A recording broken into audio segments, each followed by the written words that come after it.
سلامونه ملګرو، امید لرم چې ټول به روغ او جوړ یاست او ژوند مو ښه روان وي. د یو نوې ویډیو د یو نوې موضوع سره بیا ستاسو خدمت کې حاضر یم.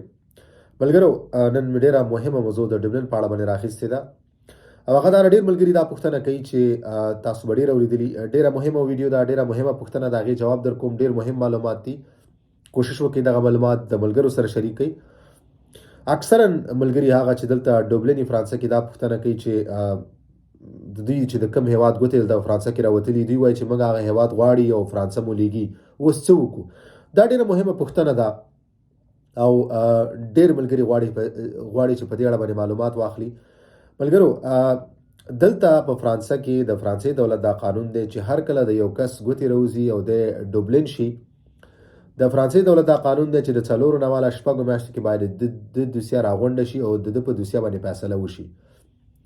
فیصلې نه مطلب دا دی چې دغه 4 نه والا 6 میاشتو کې د فرانسې دولت د دوسیه راخلي او د کوم هیواد چې ګوتې راوتلي هغه هیواد ته د دوسیه لیږي.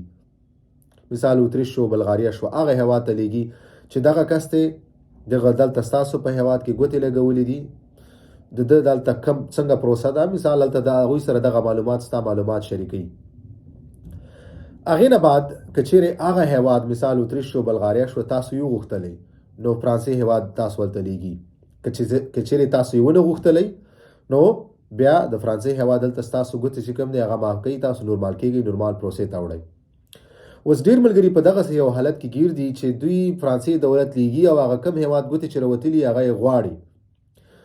دغه پوښتنه ډېر ملګري کوي چې په دغه حالت کې موږ څه وکړو. قانون دا دی چې هر کله تاسو د کوم هیواد ګوتې راوتلي هغه هیواد تاسو غواړي او د فرانسې هیواد تاسو لیږي، تاسو سره یو لار پاتې ده. که تاسو غواړئ چې په فرانسه کې پاتې شئ، باید تاسو محکمه وکړئ. د دې خلاف تاسو محکمې ته ځئ، وکیل نیسئ او محکمه کې تاسو داسې دلایل ورکوئ چې تاسو باید دلته پاتې شئ. تاسو بیا د ځان نه دفاع کوئ چې ولې تاسو فرانسه کې پاتې شئ. ستاسو وکیل او تاسو د ځان نه دا دفاع کوئ. که تاسو چیرې محکمه وګټله، نو تاسو بیا فرانسه کې پاتې کیږئ، تاسو ګوتې ختمیږي، تاسو نورمال کیږئ، نورمال پروسې ته وړئ.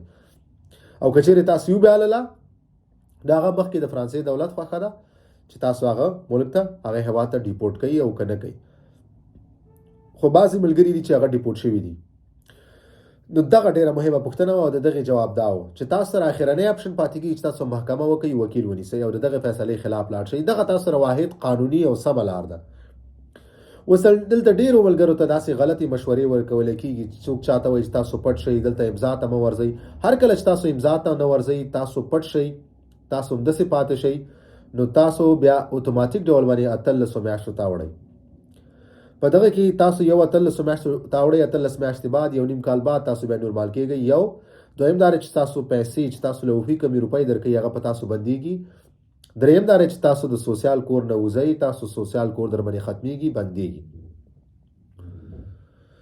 نو دغه پروسه ده. که چیرې تاسو دغسې یو حالت کې تاسو مثال د فرانسې دولت لیږي او کوم دولت چې تاسو سره ستاسو د کوم دولت کوم هیواد ګوتې لګولي دي، تاسو ډبلن یاست، هغه هیواد تاسو غواړئ، تاسو را اخرنی اپشن پاتې کېږي چې تاسو وکیل ونیسئ، تاسو محکمه وکړئ. اوس ډېرې ملګري د دې نه ویرېږي چې دوی محکمه وکړي. دوی ته ویلی شوي چې تاسو محکمه مه کوئ. اوس که تا فرانسې دولت لیږي او ته وایې چې زه نه ځم، نو ته به څه کوې؟ ته خو دولت سره څه کولی نه شې، نو ته مجبور یې چې ته وکیل ونیسې او ته محکمه وکړې. تاسو سره بله کومه داسې لار شته؟ نو تاسو سره قانوني، زه د قانون خبره کوم، د قانوني معلومات به در کوم. زه تاسو ته باید قانوني اړخ بیان کوم. اوس که څوک ځان پټوي، 18 میاشتې ایسارېږي، هر چا خپله خوښه ده. زه دا حق نه لرم چې چاته څه مشوره ورکم، ولې زه به تاسو ته همیشه د قانون خبره کوم چې قانون څه وایي. کله چې ته نه غواړې فرانسې نه لاړ شي هغه هیواد ته، نو تا ته دلته خپله دولت قانون وکیل درکوي، تا له محکمې چانس درکوي چې ته محکمې ته لاړ شه، وکیل ونیسه او ته دا ثابته کړه چې ولې ته په فرانسه کې پاتې شي. تا سره کوم دلیلونه دي، تا سره کوم دلایل دي چې په هغې بنیاد ته دلته پاتې شي. نو که چیرې تا محکمه وګټله، ته به نورمال شي، همدلته به پاتې شي. دغه لار ده، دغه قانوني لار ده او دغه سمه لار ده. نو دغه پوښتنه ډېره زیاته شوې او ما غوښتل چې په دغه پوښتنې په اړه باندې نن په دغه ویکینډ کې تاسو ته معلومات درکړم، ځکه دا ډېره مهمه موضوع ده او ډېر ملګري ویکینډ دی، دوی فارغه وخت لري، نو دوی کولی شي دغه ویډیو وګوري. او تاسو ټول نه مې هیله ده چې دغه ویډیو د ټولو ملګرو سره شریک کړئ، تر څو ټولو ملګرو ته دقیق او صحیح معلومات ورسیږي. بل د ځان نه چاته غیر قانوني د قانون نه چاپ غیر قانوني چاته مه مشورې ورکوئ. همیشه د قانون خبره کوئ، قانوني چې کومه لارې په هغې باندې تاسو خبرې کوئ او هغسې مشورې خلکو ته ورکوئ. بل موږ او تاسو داسې څوک حق نه لري چې چاته څوک مشوره ورکړي. هر کس دلته سوسیال لري، بیا وکیل لري. په دغسې حالاتو کې تاسو د خپل وکیل او د خپل سوسیال سره مشوره کوئ. ولې زه به د دغه ویډیو له طریقه تاسو ته قانون بیانوم چې قانون څه وایي او څه قانون کومه لار ده. همیشه به موږ د قانون په اړه باندې خبره کوو. نو هیڅوک هم دلته حق نه لري چاته مشوره ورکړي. مننه ملګرو، ویډیو همدومره وه. ښه وخت درته غواړم. په مخه.